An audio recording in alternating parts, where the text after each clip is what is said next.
For those who don't know, since 2003, the National Black Justice Coalition, or NBJC, has been America's leading national civil rights organization dedicated to the empowerment of Black, lesbian, gay, bisexual, transgender, queer, and same-gender loving people.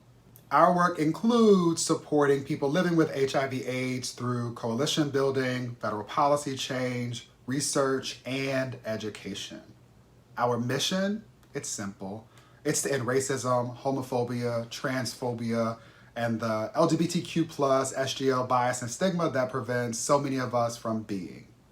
And NBJC supports Black individuals, families, and communities in strengthening the bonds and building the gaps, or bridging rather, the gaps between the movements for racial justice and LGBTQ plus and same-gender loving equity.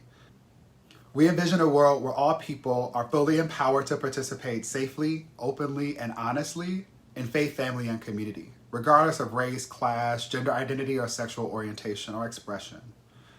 I invite you to consider joining the NBJC movement by following us at NBJC on the Move across digital platforms, or by signing up for our digital newsletter at nbjc.org. Let's get free. Good people, what's going on? It's David Johns, and I'm excited to be back with another installment of 3 Things. First up, in case you missed it, on October 11th, we recognize Coming Out Day by talking about the importance of inviting in. Now, this Awareness Day celebrates LGBTQ plus and same-gender loving people sharing parts of our experiences or coming out to others. Now, this is an opportunity for us to engage in supporting members of our beautifully diverse community. And by us, I mean Black folks, so we're clear. And by finding out additional ways to engage in the collective fight for equity. Now, some of you might know that I like to push back against the concept of coming out. I would be okay with that if everyone was expected to do it, but that's not the case. And this is the reason why we celebrate Coming Out Day by encouraging people to invite in. Now, inviting in is a concept that is designed to disrupt these expectations that some people have around coming out, really in ways that affirm the heterosexual agenda. And at the core is acknowledging that each of us have something that society tells us we should feel stigma and shame around, and that all of us, as a result of that, the lie really, should do the work to build competence and trust, so each of us feels more comfortable sharing important parts of who we are and how we show up in the world. You can learn more about inviting in by checking out a beautiful mini documentary, Yes, I'm Biased, produced by NBJC and The Root, titled Honoring James Baldwin and His Legacy Through Inviting In. Now, this documentary lifts up the work of Brother James Baldwin, who unapologetically invited people into his identity, really his identities, and who was an excellent person to learn more about as we still celebrate being in LGBTQ plus SGL History Month, which we're in now. And as we also celebrate the beautiful diversity, again, that has always existed within our community. In this video in particular, it'll also help you get ready for next year's Inviting In Day, which is on August 2nd. Second, and really exciting news for me, Colman Domingo has been cast to play same-gender loving civil rights leader and icon Bayard Rustin in the upcoming film Rustin.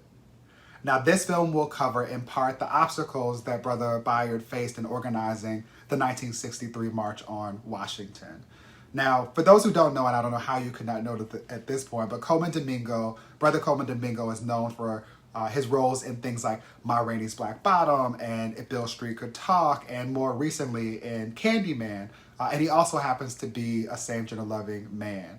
Now, Colman took to his Instagram to celebrate this news by saying, and I quote, "Words cannot express how honored I am to portray this icon.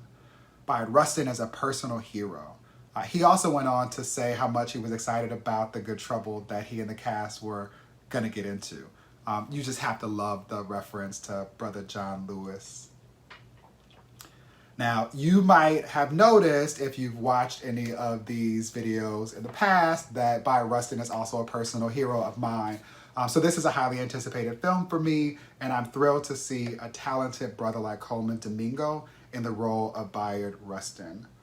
It is my hope that not only will this film bring much needed attention to the life and work and legacy of Brother Bayard, who has still not received the appreciation that he deserves. But it's also an excellent opportunity. It's really a moment to celebrate increased visibility for a member of our community.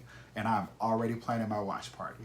Virtual watch party, COVID safe, of course. Stay tuned. Third, let's celebrate a win for our Canadian siblings, that part of the border, as the British Columbian Human Rights Tribunal ruled that deliberate misgendering in the workplace is a human rights violation.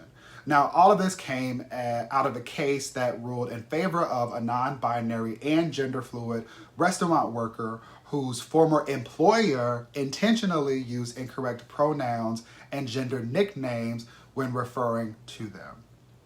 Oh, they chose violence and sometimes wonder why we do. This ruling is really important because it found that the restaurant violated a Human Rights Act, British Columbia's Human Rights Act, which states that a person's pronouns are a fundamental part of a person's identity. And especially for trans, non-binary, and other non-cisgender people, using correct pronouns validates and affirms that they are a person equally deserving of respect and dignity. My hope is that you all heard that your heart was able to receive that. And I really hope that all people in America hear it as well. In this moment, I just want to acknowledge that it's nice to see a country affirming trans people instead of what we've seen this year in our country, which is an onslaught of anti-trans legislation, much of it aimed at our babies who didn't ask to be born. I'd love to see something like this ruling make its way to the States, as it would be one significant step forward toward ending the epidemic of violence against the trans community, and generally making trans people feel safer in their day-to-day lives, which is something that we should all be able to enjoy. So American lawmakers, take notes. This is one of the ways in which we can all get free. And I look forward to the day when we can all get free. I'll see you next week.